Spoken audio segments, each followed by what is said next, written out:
ओम सूर्याय नमः। दोस्तों, स्वागत है आप सभी का लिसेस चैनल पर। दोस्तों, आज हम बात करेंगे पौष माह में पड़ने वाले रविवार पूजा विधि के बारे में। पौष माह में पड़ने वाले सूर्य भगवान का व्रत करते हैं तो यदि आप संतान सुख से वंचित हैं, सरकारी नौकरी पाने की इच्छा है या किसी बड़ी बीमारी से आप परेशान हैं, नित्य रोग है, कुष्ठ रोग है, तो आप पूजा व्रत करके भगवान सूर्य नारायण को प्रसन्न किया जा सकता है।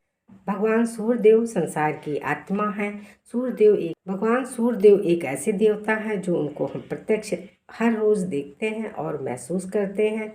भगवान सूर्यदेव की पूजा आराधना करने से हमारे जीवन में किसी प्रकार की भी संकट परेशानियां हैं तो हमारे जीवन से निकल जाती हैं। तो उस पौष माह में पड़ने वाले रविवार की पूजा हम किस प्रकार करें? अगर हम व्रत करते हैं तो व्रत में केवल एक टाइम, शाम के टाइम सूर्य अस्त से पहले हमें एक अन्न का भोजन करना चाहिए। भोजन में जैसे पूड़ी, पराठा, रोटी या गेहूं के बने ही अनाजों का हम सेवन कर सकते हैं।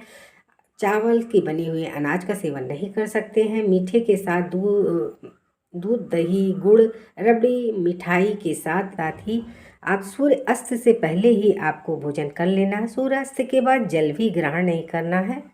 आइए आप देखिए मेरे वीडियो को पूजा किस तरीके से करते हैं। सूर्य नारायण की पूजा खुले आसमान के नीचे भी की जा सकती है। अगर हो सके तो आपके पास व्यवस्था है तो आप खुले छत पे करें, अगर नहीं है तो आप मंदिर में, अपने घर के मंदिर में भी पूजा कर सकती हैं। नहीं तो इस तरीके से आप टेबल बिछा करके उस पर लाल रंग का वस्त्र बिछा करके आप पूजन को करें। गेहूं की ढेरी रख दी है। गेहूं की ढेरी के ऊपर मैंने सूर्य नारायण की प्रतिमा को रख दिया। सूर्य नारायण की इस तरीके की प्रतिमा आप अपने घर में खरीद करके मार्केट से लाए, बड़ी आसानी से मिल जाती हैं पूजा की दुकानों पे। दोस्तों, इस तरीके से ला करके प्रतिदिन इनकी आप साक्षात पूजा कर सकते हैं। यदि आपके जीवन में किसी प्रकार की विघ्न बाधा है, परेशानियां हैं, तो सूर्य नारायण की पूजा करने से वो परेशानियां निकल जाती हैं। तो इस तरीके से हमने एक पीतल के बने यंत्र से भगवान सूर्य नारायण को स्थापित कर दिया है। इस तरीके से गेहूँ की ढेरी लगा करके इस तरीके से भगवान गणेश को विराजमान कर देंगे दोस्तों, क्योंकि भगवान गणेश की पूजा, किसी भी पूजा में भगवान गणेश की पूजा करना अनिवार्य होता है। तो इस तरीके से दीपक को स्थापित कर देंगे दोस्तों। किसी भी पूजा में दोस्तों सबसे पहले दीप प्रज्वलित किए जाते हैं। तो भगवान आप दीप प्रज्वलित करेंगे। ओम दीपाय नमः। ओम। सूर्य नारायण की पूजा में दोस्तों घी का ही चिराग आप जलाएं। अब दोस्तों सबसे पहले भगवान गणेश को स्नान कराएंगे। इस तरीके से भगवान गणेश को स्नान करा, भगवान दीपक को भी स्नान करा देंगे। साथ ही साथ दीपक को स्नान कराने के बाद दोस्तों भगवान गणेश को वस्त्र अर्पित कर देंगे, जनेऊ अर्पित कर देंगे, लाल पुष्प और दूर्वा अर्पित कर देंगे भगवान गणेश को, फल अर्पित कर देंगे, मीठे का भोग लगा देंगे, भगवान गणेश को जल अर्पित कर देंगे। भगवान गणेश को भोग लगाने के बाद धूप दिखा देंगे। हाथ में दक्षिणा, पुष्प और जल ले करके, दाहिने हाथ में ले करके बाएं हाथ से ढककर भगवान सूर्य नारायण के सामने संकल्प लेंगे। हे सूर्य देवता, आज मैं पौष माह का व्रत करने का संकल्प लेती हूँ। आप अपना नाम बोले, गोत्र बोले, जिले और देश। अगर आप 12 साल का रहती है, 12 साल का, 12 महीने का, तो 12 महीने का नाम बोले। 12 रविवार करने का व्रत करते हैं तो 12 रविवार का व्रत बोल करके इस तरीके से, और भगवान गणेश के आगे संकल्प को आप छोड़ दें। क्योंकि बिना संकल्प लिए आप अगर व्रत शुरू करती हैं, व्रत करती भी हैं, तो आपके व्रत का कोई फल नहीं मिलता है। इसलिए मैं सारी वीडियो में मैं हर बार एक वही बात बोलती हूँ कि आप बिना संकल्प लिए व्रत ना शुरू करें। पुष्प में रोली हल्दी लगा करके दीपक की पूजा कर देंगे।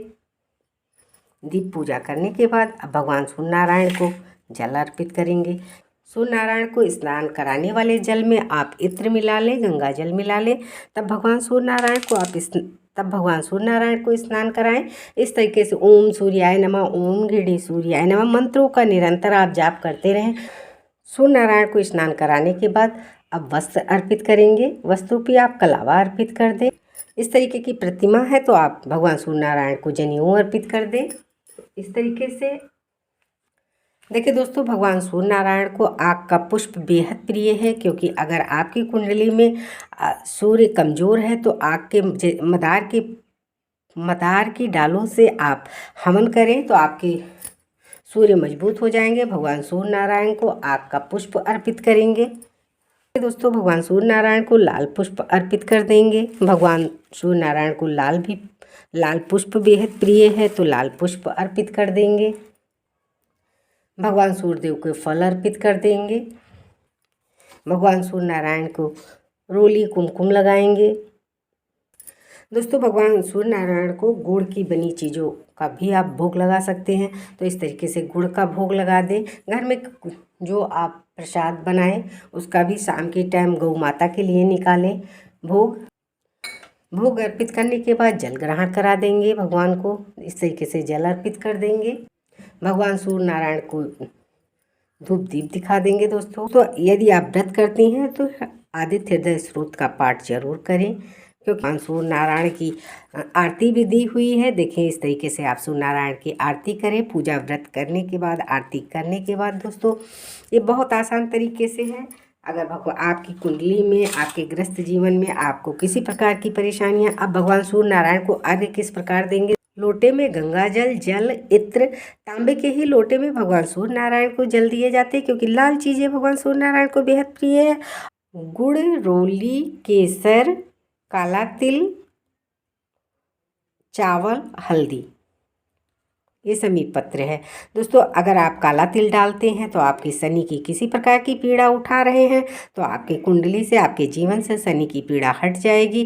भगवान सूर्य नारायण को लाल चीज़ें बेहद प्रिय है, तो रोली और केसर डालना बिल्कुल ना भूलें। गुड़ जरूर आप डालें। इस तरीके से सूर्य नारायण के लोटे के जल में इतनी चीज़ों का आप प्रयोग जरूर करें। और ओम सूर्याय नमः, ओम घृणी सूर्याय नमः, ओम भास्कराय नमः, भगवान सूर्य नारायण के 12 नामों को लेते हुए इस तरीके से आप भगवान सूर्य नारायण को अर्घ्य दें। सुबह भगवान सूर्य नारायण की लालिमा पे ही अगर अर्घ्य देते हैं तो आप संपूर्ण फल की प्राप्ति होगी। दोस्तों बहुत आसान तरीके से मैंने इस तरीके से आपको पूजा बताई। आई होप कि आपको ये पूजा विधि पसंद आई होगी। अगर पसंद आती है तो मेरे वीडियो को लाइक करें, चैनल को सब्सक्राइब करें। ओम सूर्याय नमः दोस्तों।